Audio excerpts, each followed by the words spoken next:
Assalamualaikum anak-anak ustazah. Kembali lagi bersama Ustazah Vina. Hari ini kita belajar muatan IPA KD 3.1. Anak-anak ustazah, silahkan buka buku antum halaman 4. Sebelum kita memulai pelajaran, kita berdoa dulu ya nak ya. Bismillahirrahmanirrahim. Rabbi zidni ilman warzuqni fahman. Amin. Baiklah, materi kita hari ini yaitu tentang perkembangbiakan tumbuhan. Salah satu ciri makhluk hidup itu adalah berkembang biak ya nak ya, dapat berkembang biak. Nah, berkembang biak itu artinya menghasilkan keturunan. Tumbuhan juga dapat berkembang biak, yaitu dengan cara generatif dan dengan cara vegetatif.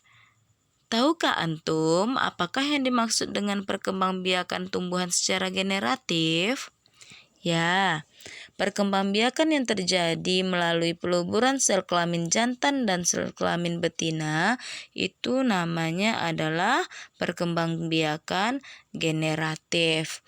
Nah, tumbuhan memiliki alat perkembangbiakan berupa bunga. Nah, pada bunga inilah terdapat benang sari dan putih.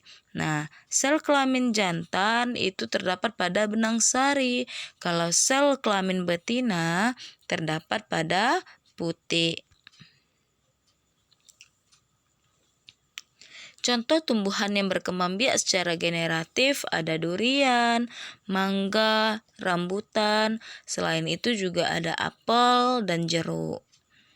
Anak ustazah perhatikan gambar di bukunya juga bisa ya nak ya. Proses perkembangbiakan generatif.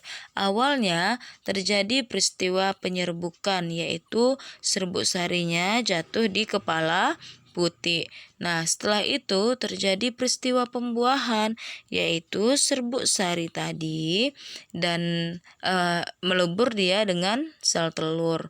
Setelah itu terjadinya lah pembuahan. Nah, pada proses pembuahan itu menghasilkan zigot. Nah, setelah itu zigot tumbuh menjadi embrio atau tunas tumbuhan di dalam biji. Nah, biji kan berada di dalam buah ya nak ya. Biji yang ditanam akan tumbuh menjadi tumbuhan baru. Nah, tumbuhan baru akan tumbuh menjadi tumbuhan dewasa. Tumbuhan dewasa berbunga dan menghasilkan biji kembali. Selanjutnya, ada macam-macam penyerbukan. Penyerbukan pada tumbuhan terjadi melalui berbagai cara. Yang pertama, penyerbukan sendiri ya nak ya. Penyerbukan sendiri ini adalah serbuk sari jatuh di kepala putih pada bunga yang sama. Anak ustazah bisa perhatikan gambarnya pada slide ini ya nak. Nah, selanjutnya ada penyerbukan tetangga. Kalau penyerbukan tetangga ini, serbuk sari jatuh di kepala putih pada bunga yang masih satu tumbuhan. Ini gambarnya ya nak. Oke. Selanjutnya ada penyerbukan silang. Kalau penyerbukan silang ini, serbuk sari jatuh di kepala putih pada bunga lain yang sejenis tetapi berbeda tumbuhan. Nah, anak ustazah juga bisa lihat gambarnya di slide ini.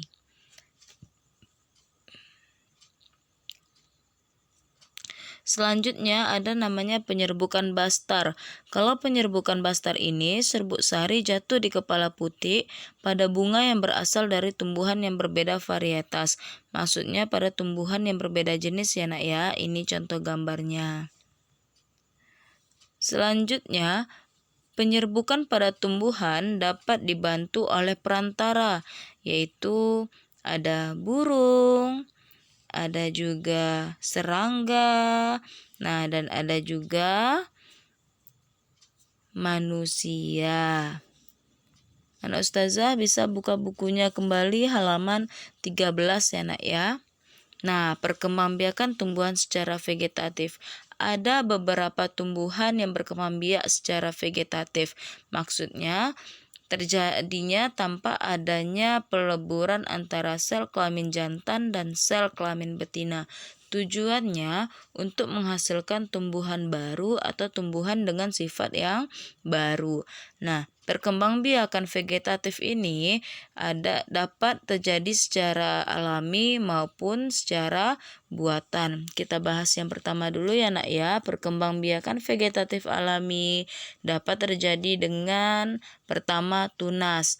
Tunas itu adalah bagian tumbuhan yang baru tumbuh dari kecambah yang berada di atas permukaan tanah. Contohnya pisang. Nah, anak ustazah bisa lihat gambarnya ya nak ya. Oke.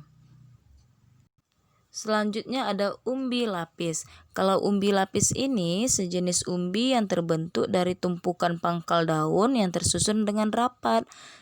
Lalu umbi itu apa ya ustazah? Nah, kalau umbi itu adalah bagian tumbuhan yang mengalami perubahan ukuran dan bentuk sebagai akibat perubahan fungsinya atau perubahan kegunaannya. Nah, ini anak ya, contoh umbi lapis ada pada bawang merah, bawang putih, dan bawang bombay. Selanjutnya ada umbi batang. Kalau umbi batang ini, batang yang tumbuh dan berkembang di dalam tanah. Bagian ujungnya itu akan menggelembung menjadi umbi. Contohnya kalau pada umbi batang itu kentang dan ubi jalar. Selanjutnya ada umbi akar. Kalau umbi akar itu nak, akar yang membentuk cadangan makanan. Nah, ini contohnya ya nak ya. Contohnya ada pada kunyit, jahe. Nah, selanjutnya ada geragih. Kalau geragih itu batang yang tumbuh menyamping dan di ruas-ruasnya tumbuh bakal tanaman baru. Contohnya ada rumput teki ya nak ya. Lalu terakhir ada spora. Kalau spora itu adalah satu atau beberapa sel yang terbungkus oleh suatu lapisan pelindung. Nah, contohnya ada lumut. Kalau lumut itu nih tumbuhan paku seperti gambar ini anak ustazah mungkin pernah nampak di belakang daun-daunnya itu ada kecil-kecil dia halus-halus bulat-bulat. Nah, itu dia sporanya ya nak ya. Oke, selanjutnya perkembangbiakan vegetatif buatan dapat terjadi dengan pertama cangkok ya nak ya. Anak ustazah mungkin gak asing nih apa itu cangkok. Ya, cangkok itu adalah cara perkembangbiakan pada tumbuhan dengan menanam batang atau dahan yang diusahakan berakar terlebih dahulu ya nak ya, sebelum dipotong dan ditanam di tempat yang lain. Contohnya itu seperti gambar kita itu adalah mangga. Selain itu ada rambutan dan jambu air.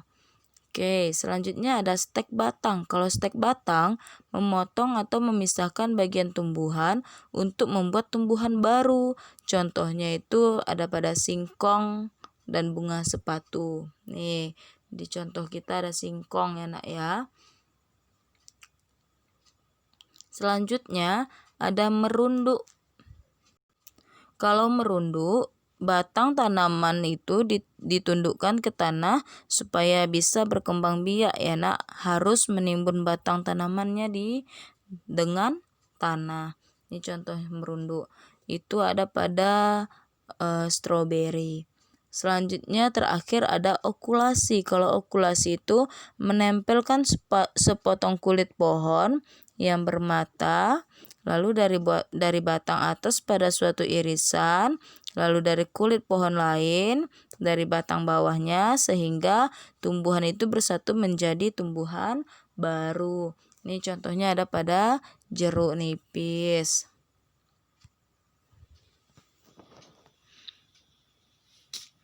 Baiklah anak ustazah akan memberikan latihan 2 soal. Ustazah jelaskan latihannya ya nak ya. Nah ustazah silahkan nanti tulis di buku tulisnya. Yang pertama, perhatikan daftar nama tumbuhan berikut. Setelah itu kerjakan soal-soalnya.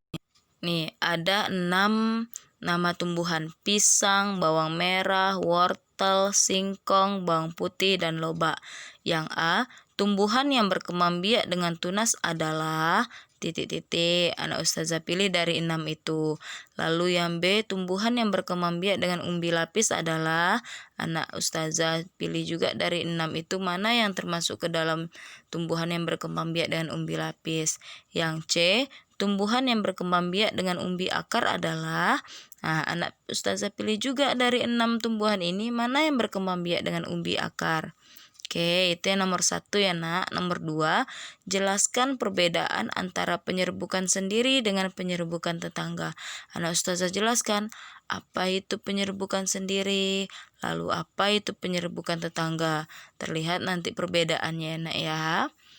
Oke. Jazakumullahu khairan kasiron. Demikian materi hari ini. Semoga anak ustazah dapat mempelajarinya kembali. Dan jika ada yang kurang dipahami, sampaikan melalui telepon atau nanti japri WA ustazah ya nak ya. Insya Allah akan diberikan penjelasan ulang. Semoga kita selalu diberikan kesehatan oleh Allah Subhanahu wa taala. Amin. Anak ustazah harus tetap semangat ya nak ya. Kita tutup pembelajaran ini dengan doa kafaratul majelis. Subhanakallahumma wa bihamdika asyhadu an la ilaha illa anta astaghfiruka wa atubu ilaik. Sampai jumpa anak-anak ustazah. Wassalamualaikum warahmatullahi wabarakatuh.